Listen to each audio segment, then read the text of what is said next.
2024 বিদায় ও নতুন বছরকে স্বাগত জানাতে উচ্ছ্বাসে মাতোয়ারা কলকাতা মহানগরে। পার্ক স্ট্রিটে রয়েছেন আমাদের প্রতিনিধি সুপ্রকাশ চক্রবর্তী। তার কাছ থেকে জেনে নেব সেখানকার নিরাপত্তা ব্যবস্থা এবং সেখানে উপস্থিত মানুষের প্রতিক্রিয়া সম্পর্কে।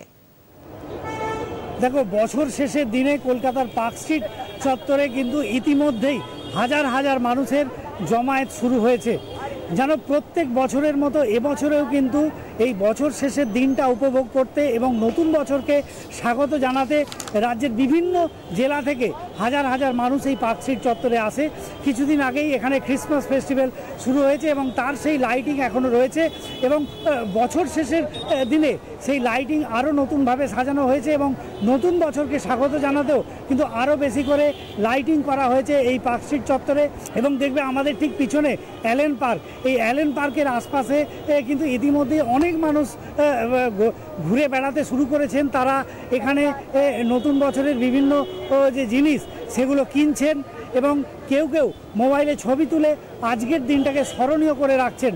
এবং আরও যত রাত বাড়বে তত কিন্তু এই ভিড় আরও বাড়তে থাকবে বলে মনে করা হচ্ছে এবং তার জন্য পর্যাপ্ত পুলিশি ব্যবস্থাও কিন্তু এখানে রাখা হয়েছে। আমাদের ঠিক পিছনেই দেখতে পাবে যে প্রচুর পুলিশ কিন্তু এখানে মোতায়েন করা হয়েছে।